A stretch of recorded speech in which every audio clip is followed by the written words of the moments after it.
So today we have Dave Dulin, and he is from the business called Wonky Sheep, and he's going to be talking to us about communication. So thank you, Dave, and welcome. Thanks, Claire. Good morning, everyone. As Claire says, it's Dave from Wonky Sheep, and just from the outset, just to say there's two elements to Wonky Sheep. One is travel, and one is media, which it's important to know because it does get referenced a little bit later on. But today I'm going to be talking to you about the travel, sorry, not the travel side, I'm talking about communication side. So I've got so many different talks, I get them mixed up now and again. Communication. Yes, yeah, it's a great start, isn't it? So in terms of communication, so what we do is we help businesses become better communicators. And that's through various different things, such as your content, copywriting, content, web content, video, social media, press office, crisis management. And we also do media training as well. And the big media training push at the minute is the what do you and your staff post on social media? Because loads and loads of people know nothing about the legalities of posting on social media. And there's lots of times when people end up in hot water or bring their businesses into disrepute. So that's the big thing at the minute. But communication is probably one of the most important things within business. And one of the most surprising things many businesses have done during this lockdown is to cut back or stop the communications altogether. You know, I hear, oh, we can't trade, or there's nothing to sell, there's nothing to say, or we've got to cut the spending somewhere.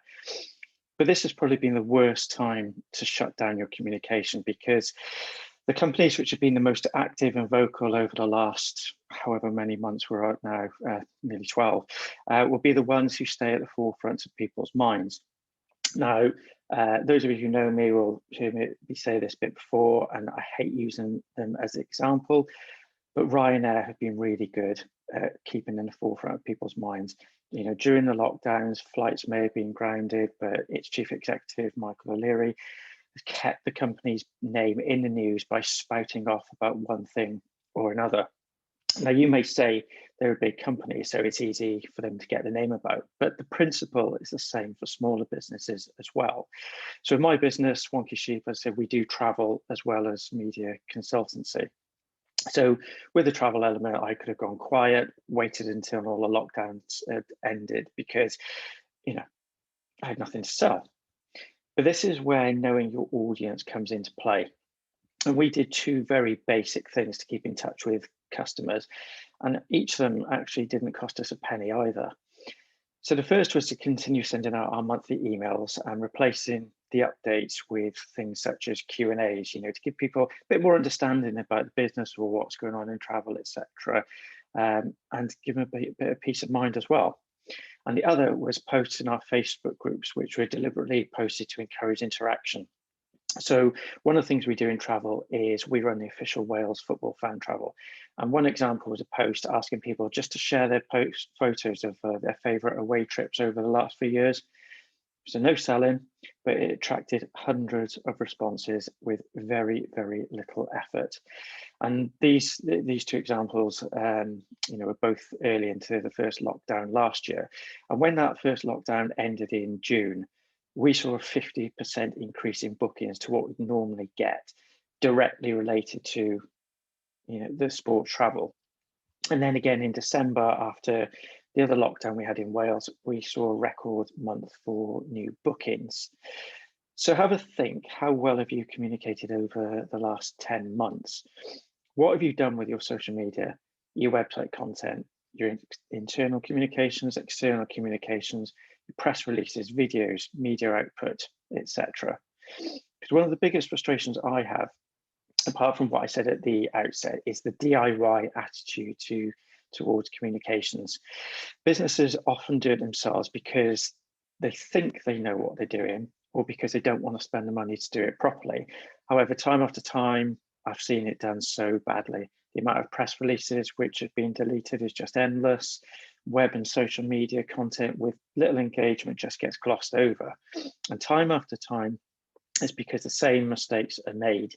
such as companies banging on about how wonderful they are when nobody cares.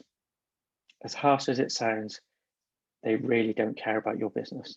They're not going to use your services just because you say you're great. They'll make their own mind up on that. And certainly if they disagree with how good you think you are, they'll certainly spout off about it and probably go to social media to do that.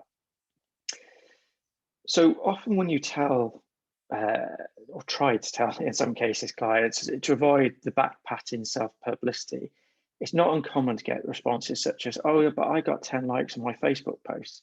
Well, okay, you got 10 likes, but how many of those were from your family, your friends, your colleagues, or other businesses you work with? What actual engagement did you get? And then there's the others who say, that's okay, we do everything in-house, or we do get stuff published, thanks, or I don't need to pay someone to do this. So I say to them, ask yourself, are you doing as well as you could be doing? And do you have enough expertise or skills to do everything that you want to do? Because at the end of the day, every single business has a story to tell, but not everyone knows how to tell it. Sometimes you've got to dig deep to find that story and make sure that your audience can relate to it. And I'll give you one example from a couple of years ago. I was asked to write a story about this Swansea-based city deal. Now, for those of you who don't know what that is, it's one of these city region deals around the UK where loads of money is pumped into projects to boost the economy in that area and boost jobs, etc. So the Swansea project has got 11 different projects to it.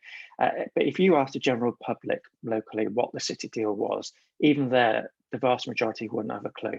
Most probably couldn't even tell you what any of the projects are.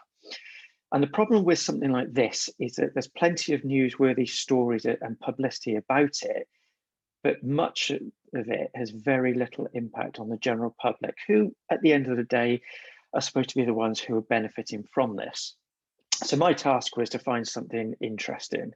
Now, I could have done a story on any of the 11 projects. They all had interesting elements, but to dig a bit deeper and get something better, you have to find something, as I say, that people can relate to. So I went for the project about the area being a 5G test bed. So you ask people what that is, and the answer you'll probably get is something to do with mobile phones. So there is some little knowledge about it, generally about what 5G is. So this was the project that seemed closest to sparking public interest. So I sat down with a representative from the project, and a raft of options were run off about what 5G testbed was all about. And the next bit is where you get the difference between doing things yourself and having the skilled support. So many times I've been with representatives, an interviewee or a client, and they've just mentioned something in passing without a second thought and moving on. And I'm like, well, hang on there, what was that? And the response is, oh, it's just this or that. And I'm like, well, no, hang on, it's not. It's more than that. It's like your light bulb moment. And sometimes you do need that skill to spot the story. And it's easy to understand why companies fail to do that. So one is the lack of skill, as I've just said. Another is if you're involved in a project, you're so engrossed in it that anything may seem small elements to you, when in fact they're actually not. And another reason is that you may not think something that you've done or happened to you is relevant when actually it is. Or as I described earlier, you're so fixated in getting the company name out there, there's no focus on anything else. So what was the story I did that the public could relate to? It was the use of 5G technology in bandages that could send real-time messages to doctors about the healing process of a wound. So that story got more than 1 million unique hits on the BBC website. It got picked up around the world, and project leaders had calls from companies around the world, such as Australia and Russia, who were interested in getting involved. Now that's the top end scale of something that's doing well, but the principle's the same. And I'll give you a different example, which came just this week. I was in a networking group and people were giving their introductions, mostly very successful business owners. The one guy turned around and pretty much said that he felt not good enough for the group because of all the successes that was being talked about. He went on to say that he grew up without an education, he became an alcoholic, and in 2016 he sold the trainers he was wearing to buy a crate of beer. He added that he'd been sober for 2 years and now is a qualified fitness instructor. I'll try again. A qualified fitness instructor, and is about to open a sports supplement shop. So, what he does wasn't very interesting. And I said to him, that is your success, and that is your story. Now, you put two businesses in a room to an audience and talk about themselves. One says, I built up £1 million business, and the other said, I sold my trainers for alcohol and then dragged myself to where I am now. Who are they going to remember? It's not going to be the millionaire, is it? And I put money on the one thing today that you take from this talk that you remember the most is that guy's story about how he sold his trainers that he was wearing to buy alcohol, and now he's made it to setting up his own business. But one of the other mistakes when communicating is talking in your own industry lingo or using assumed knowledge. And I see this so often.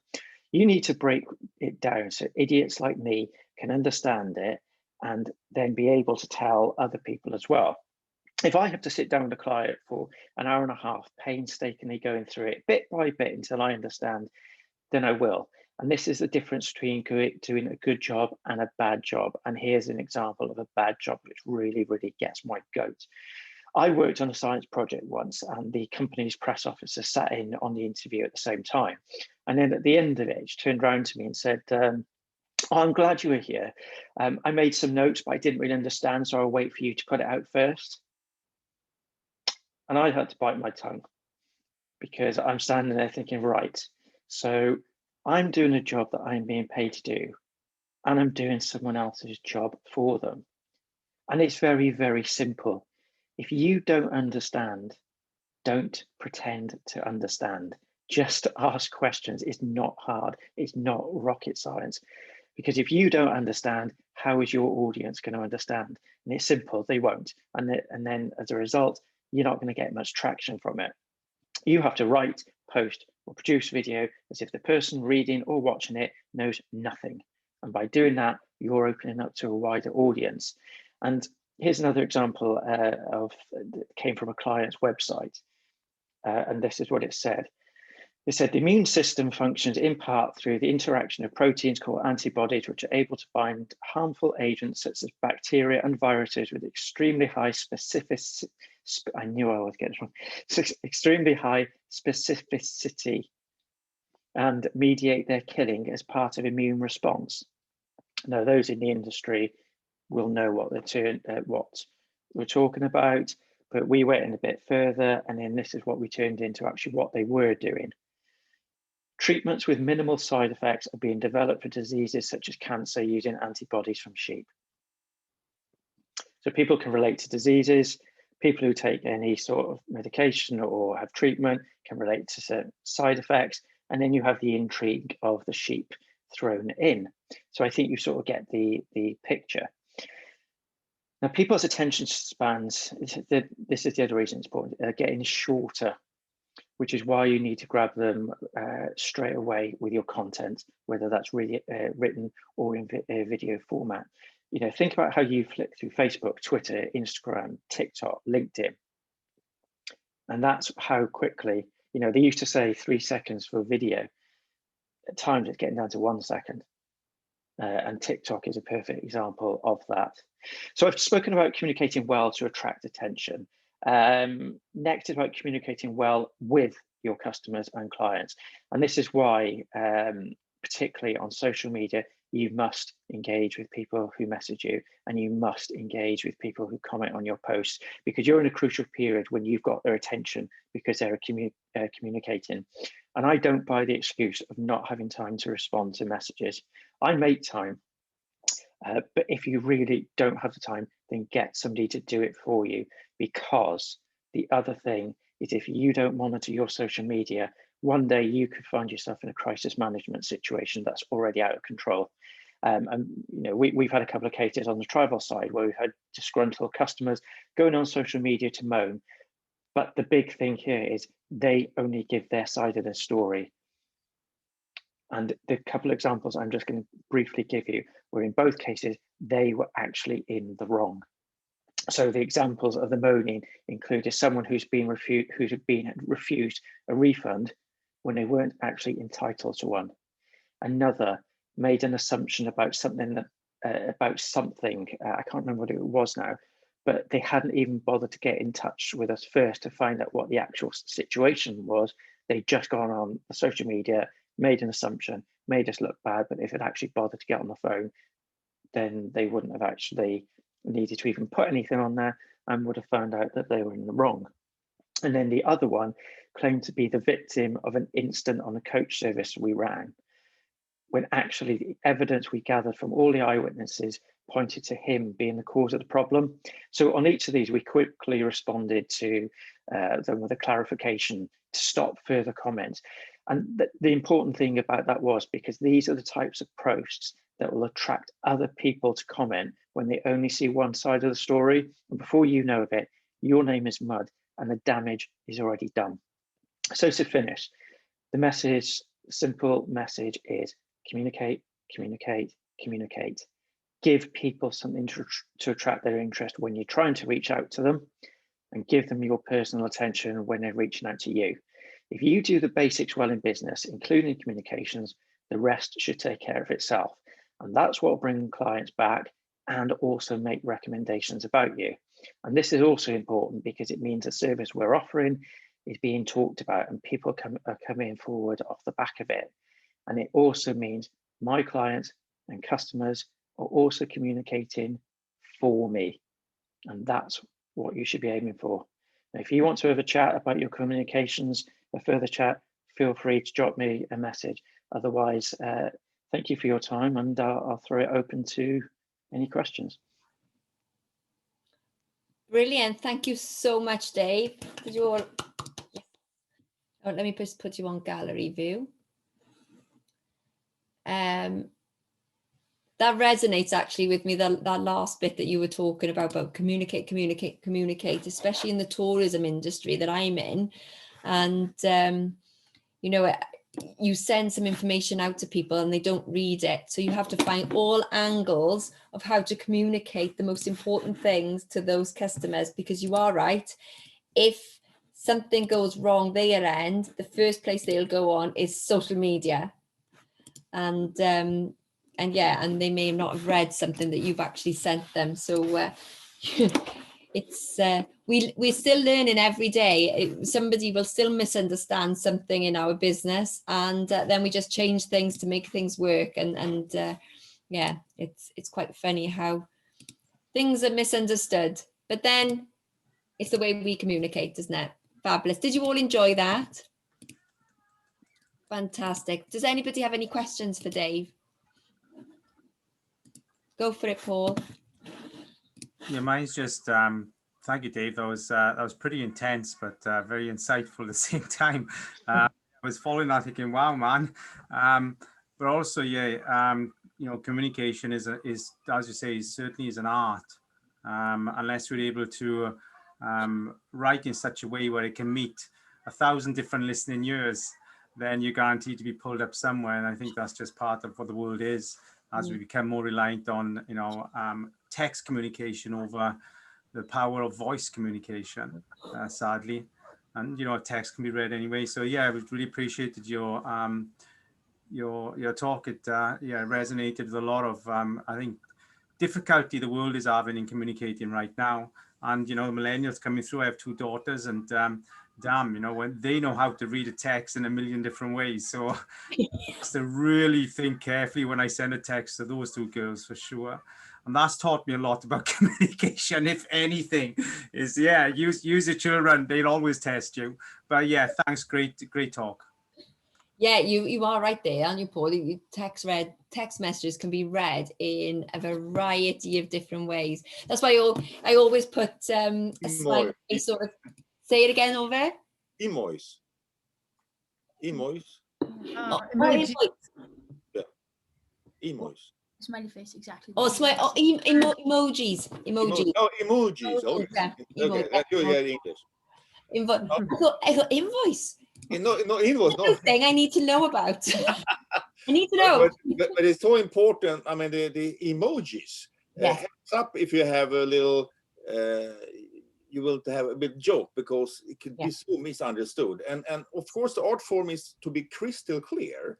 And in some occasion, the balance is when you're going to explain someone, a grown up, something, and you have to explain it for like a first grader who is 7.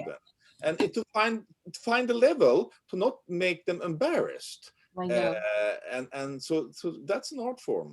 But you can never ever be too clear. No, you know, you're so right. We have got this huge sign outside our dog kennel. It says Wild Spirit. It's, I don't know, how big is it? It's massive. It's got a dog picture on it. And it's only one road in to our village and one road out. And the amount of people that still miss that sign. Oh, I'll pick you up on that one. Yeah, it's particularly now with communication. There's so many different ways of communicating. It is a lot tougher. But we're talking about people not noticing signs. We stayed. We did a Wales football trip to Georgia a couple of years ago, and we stayed in a hotel, and it was a sheep branded hotel. Now, you go in the main entrance, and it was a giant sheep it was a light made out of the shape of a sheep. All the walls were sheep related. Hang on now, it's a sheep, a får. In Swedish it's called a får, an actual sheep, the bear sheep. Yeah. Okay. Yeah. Just to clear. No problem. And you know, the bed headrests had sheep all over it. And one of the supporters who are on the trip, we were just talking on the way home, on the flight home, and people were talking about the sheep in the hotel, and he was like, "What sheep?" Oh, right. And I'm like, "Are you for real?" He's like, "I didn't know there was any sheep." So what about the big light? And it's like, "Oh, it was a sheep, was it?" So, yes, it was. It's very clear it was a sheep. And what about the pictures on the wall, the headdress? Oh, I didn't notice. So I relate with that. Yeah. Everybody knows this story about this was like the guy who had this piece had a grocery store, and on this end over here he was like best prices in town, lot of signs here, and now another guy opens up this position, also great, cheapest, and now I came and I hired the center part, but I didn't send up the best price. I just sent up one sign that say entrance. Yeah. It's because when you were talking about they don't see that, may I guess that in the environment you are in, Claire, is quite spectacular? Ooh. Is it? Yes. Oh, yeah. So you are competing with a lot of how do you say intakes? No, intake. Yeah. That makes sense. Yeah. So if you put that sign in a more boring place where not so much happen, perhaps no one will miss it. Can you imagine telling Richard to move that huge sign? Go and put that huge sign into somewhere boring. He had to cut down and carry 2 trees just to put it up. But it is interesting, how much. But even when you say it's the only sign on that road, there's one road is the only sign, and what you made there, it's like. Mind you, I had somebody the other day who got lost in Utsjö. There's only 2 roads in here. It took them 45 minutes to find the hotel. It's next to the shop, and it was 45 minutes. And they were actually staying on holidays in the village as well. So communication is huge. One of my things I'm working on now is the communication of I think the next step we have to do is actually have a video of how to dress properly. Yeah, no such thing as bad weather, just bad clothes. That one. Yeah.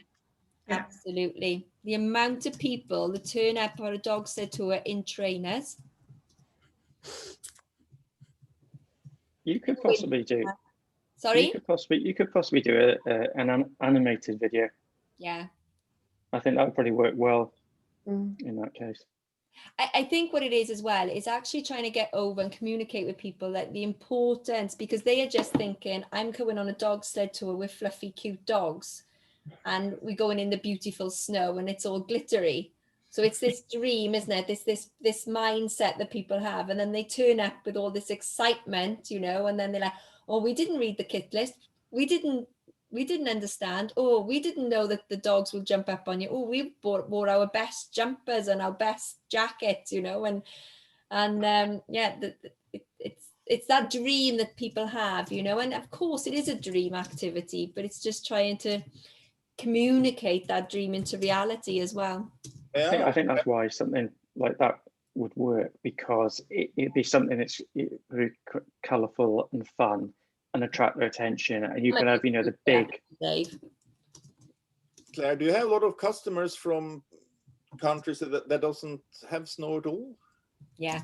Okay. They So don't before, tell them to put the head in the freezer, you know. I do.